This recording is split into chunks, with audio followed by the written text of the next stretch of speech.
Hey everybody, welcome to this month's Tips and Tricks video. My name is Dave Hideman, the Application Specialist for the Steel segment here at Trimble. And today I want to talk to you about two drawing-related tips, one for mainly used for GA drawings, not necessarily all the time, but most of the time. And then one for just better working with multi-sheets, or just something I find helpful for working with multi-sheets or multi-drawings. So first let's talk about the GA drawing tip. There are going to be times when you're working on GA drawings and you're going through and you're cutting a bunch of sections and you're making a bunch of views, and eventually you get to a point where there are too many views on the sheet. Okay, so like in this example, I've got a couple of extra sections and details that I've cut up here. You may have more, your drawings may look a little bit different than this, but the idea being is that there's not enough room on this sheet, or I just want to put these views on another drawing. Now, moving these to another drawing is a pretty basic function that I hope at least most people know about. We'll go through that, but then I want to also share my tip. So if you go through and you create a new empty GA drawing, so I'll go ahead and I'll do this here for a section sheet. I'm going to load up the same plan settings I might use. We'll call this E3, and I'll just call this sections. When you do this, you want to make a drawing for your sections, and then you want to move those views or move those details to this sheet. So basically what I just did there was I set up a new GA drawing, just said make it empty, and go ahead and create it there. So to move a view to a sheet, and this is the part that, like I said, I hope everybody knows this, but maybe not. To move views to a sheet, it's pretty simple. You just want to have the sheet open that currently has those views, like I've got here. You want to select the blank sheet, like the one I just created, and then you want to select each view, right-click, and choose the option Move to Drawing. So this is something that's covered in our basic training. Again, I hope you guys know this. You hit Move to Drawing. Again, you just kind of reiterate, yes, I want to move. And that particular section gets moved off this sheet onto the blank sheet. Any place that's been cut should get an update saying I am now section C located on E3. Okay, so like I said, most people using Tekla should know that. If not, well, you've learned something new. But what I want to show you is how you can move multiple views over to that other sheet. And the trick is that you just don't hit this button yet. Once you right-click and you say Move to Drawing View, you just wait for a second and go ahead and highlight all of the other views that you would like to move to that sheet, and then click Move. Now this can be a little bit just hard to find, because if you select multiple views first, that option of moving the view to a new drawing is not available. You have to do it on a single view first, then select multiples, then click Move. That will move all the views at once over to the other sheet. And if I go ahead and just open it up quick, you can see that those views have been moved here. They got jumped around a little bit, but they're all here. You can just go ahead and move those now into their desired position.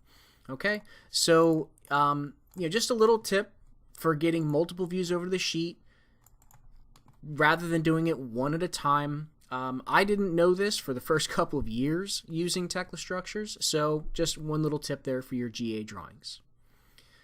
The next tip I'd like to share with you for working with multi-drawings, not a lot of people these days are working with multi-drawings. I find that most have kind of migrated over to an 11 by 17, one drawing per, or one view per drawing, excuse me. But the multi-drawings are still just kind of a classic way to show details for steel structures. There are still, a bunch of people out there, especially those who are just transitioning over to using Tekla structures from a traditional 2D CAD-based kind of solution. So just a little tip for setting up your multi-drawings. When you go to create your drawings in the default US Imperial environment, we do have a bunch of drawing settings here with a US prefix. Things like US beam, US brace, US column. And then there are some settings under the hood that Tekla uses to go ahead and generate those drawings based on some kind of pre-selected sizes, and then you have to go and put them on a multi-sheet. Well, what I've found in the past is that then that process of putting it on a multi-drawing, especially if you're like me and you want to do it manually, so you have more manual control, sometimes you don't even know, or you don't really have a good idea of what's going to fit before you link it over. So you can be linking over a bunch of beam drawings and column drawings. You find out that, oh man, it doesn't fit the way I like, or I got a lot of blank space here, or I'm running out of room and now I got to hit undo. Something that I would like to recommend to you is to go ahead and save some new drawing settings. You can see I've done this here with this beam-4, beam-8, column-2, column-4. So what am I doing here? What are these? Well, these are trying to kind of indicate to me how many beams I can fit on a sheet using this setting. So this is set up that I can fit 8 beams on a multi-drawing, where I can use this setting to get 4 beams on a multi-drawing, and the same thing with these 2 column settings. Now, how did I do this? What's the process? Let me walk through this for you. So if you go ahead and look at a standard multi-drawing, like here's just an empty multi-drawing, nothing has been added to it yet. I've got a fair amount of usable space here. Now I know my BOM is going to build from the upper right, so I've got this kind of big square, sort of a slightly elongated rectangle maybe. And this space, let me go ahead and measure this real quick so that we can just get a general idea for our talking points here. This space on my drawing from title block to edge and from bottom to top is 1 foot 1 top to bottom, 2 foot 2 5/8 left and right. So I can actually do the math and break that down into quadrants or sections or areas, dividing it into 2, 4, 6 spaces that I know I can fit 2, 4, 6, 8 pictures on this sheet. So that's what I did. I went ahead and I kind of broke that down just using some basic math into how many pieces I thought I could fit in that space.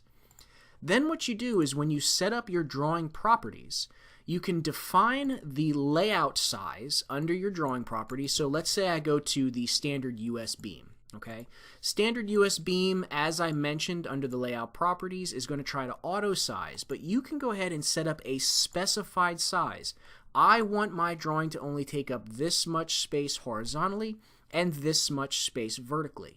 So what I've done here in saving away column 2, column 4, beam 8, is when I go ahead and load those, I've actually set up, if I want to fit 8 beams on a sheet, I cannot have a view that is bigger than 13 inches wide and 5 1/4 inches tall, leaving room, a little kind of breathing room around those view borders.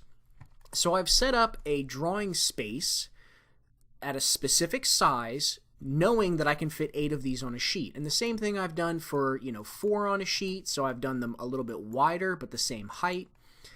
With the columns, I've done 2 columns will be 13 inches wide but 1 foot 10 high, so using the full height of the sheet. And then column 4, kind of breaking it down into 4 equal sections. So hopefully that makes sense to you, and I'll make a couple of drawings here so that you can see this.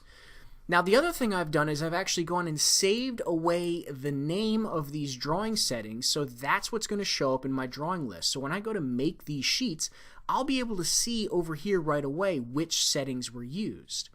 This is just a name of the drawing settings. You can call this anything you want, and you can use these anywhere you want. So you could technically use column drawing settings on beams, and it's not going to really affect anything in this list. It's just a name for you to keep track of things. So let me show you what I mean, or my idea or thought process behind this setup. So let's go ahead and make some drawings. I'm going to load the column 4 setting because we're going to have some simpler columns on this job. Let me go ahead and spin this around here. So we've got some basic 2-tier columns. I'm going to go ahead and I'm going to use those drawing settings to make sheets for those columns. So I'll say create some assembly drawings, and we'll give Tekla a moment to set those up. And then I'm going to create, say, 2 column drawings using the column 2 setting, because these are going to be more complicated, they're going to require more space, they've got more details, more sections, more levels, that kind of thing. Okay? And then I'm going to do the same thing for a couple of beams. So wait for this to finish, and then I'm going to load up the, we'll start with beam 8. So I'll go up to my beam 8 settings here, and because these are going to be small, simple views, I'm going to select small, simple beams, stuff that's not going to have any section cuts, not going to have any additional details on it. These are going to be simple beams. Okay, so make sure I hit apply just in case, and I'll go ahead and create those drawings. Let that finish, and then finally I'll create just a couple of longer beam details or more complicated beam details. Now I don't really have any complicated beams on this portion of the project, so we'll just we'll play along here and we'll just pretend that these are more complicated than they actually are. Actually, I'll just grab these two guys up here. So we'll go ahead and make those sheets. Okay, so now I've got a bunch of drawings down here, beam 4, beam 8, column 2, column 4, and this is what I'm talking about, that now these parts are identified that I can tell you, I know by using these settings here, I can fit 8 of those on a sheet. Now, of course, you are going to want to come in and actually clean up these drawings. So you're going to want to make sure that there is any additional dimensioning, there are any section cuts, you want to go ahead and clean those up.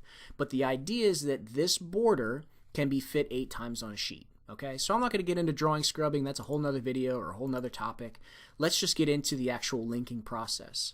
So as I said, I can go into a multi-drawing. Here I've got this existing multi-drawing already created, and I know that I can fit 2 column details using the column 2 setting on this sheet. So let me go ahead and right click here. I'll link drawing views with layout, and because those were made with larger border sizes, I know I can fit 2 of those. Now, you can also mix and match these. So if I back up here, let me hit undo a couple of times, and I don't have so many columns, or I ended up with a mismatch of quantities here. I know that I can fit 2 columns of this size, but 4 columns of this size. So I can actually combine those, knowing that the quote-unquote 4 settings are shorter, so I can have more extra space or more space available to me by using those. So if I come in here and set this up, now I know that I can fit 2 of those in one of these. So hopefully that kind of makes sense. So you can go ahead and save away these, and obviously you're going to have more because there's different situations, you're going to have different border sizes or whatever, but you can have at least a general idea of how many fit on a sheet, so that when the time comes to link, you know exactly what will fit and what won't fit without wasting space. I mean, there is the automated function in Tekla that you can just kind of fire and forget and let it figure out how many views belong, but in my experience, sometimes it leaves too much open space. I'm kind of a perfectionist when it comes to my drawings. I mean, that's kind of what detailing is. So hopefully this helps you when you're making your manual multi-drawings to get a better idea of what you can fit. As always, I hope you find these tips helpful. Go ahead and leave some comments below if you have any suggestions or ideas, or you have something you want to know more about. And again, as always, thank you for watching.